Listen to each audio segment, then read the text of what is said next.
started working at the Hyatt in Cincinnati in 1985, when it was really the gem in the hotels in downtown Cincinnati. We did the World Series. George Bush won. We cooked for him. Rock stars, they would bring him through the basement of the hotel.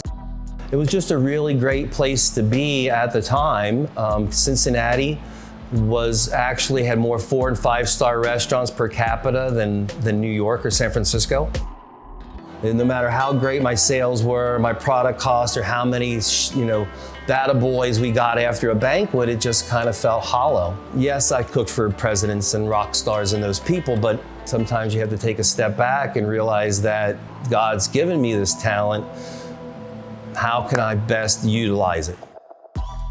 As a career technical school, we have run adult programs in hospitality and culinary arts. We help students get their high school equivalencies through a variety of ways. I have seen their lives improve. I've watched their children grow up and their lives have been improved. And I've now been able to see their grandchildren and how that's impacted the whole family for generations.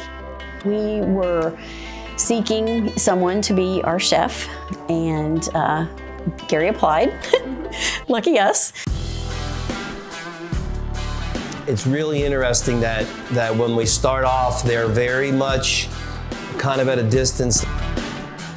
By the time we're done, we're all one big happy family. He works well with all students and earns their trust and loyalty and really takes them somewhere else.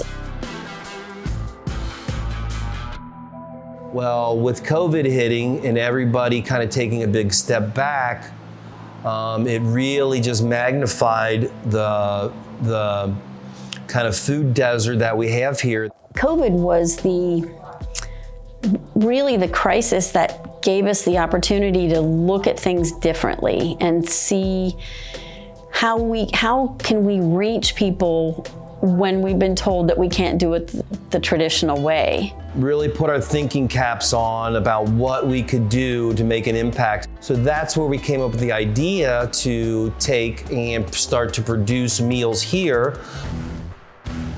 We have a partnership with one of the local food distributors. So we get a 24-foot truck that comes in every Tuesday. When the food comes in, it's sort of like chopped with a truck. We never know what we're going to get. We don't go to the grocery store. We don't buy things in. We go with what the good Lord blesses us with.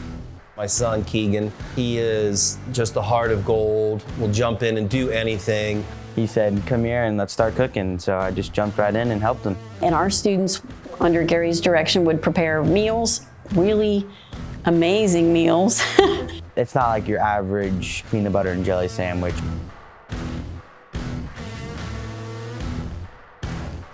So we went from doing 75 meals a week to doing about 500 a week.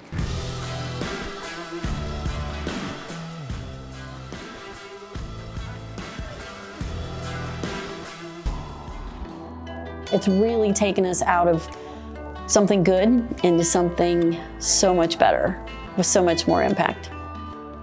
We wouldn't be in the same place if it wasn't for Gary and his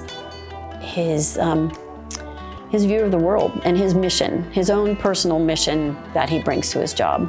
Cooking for the presidents and everybody else, those are all great people, but the ones that write you a thank you that you've changed their lives or you've made a difference, those are the ones that stick.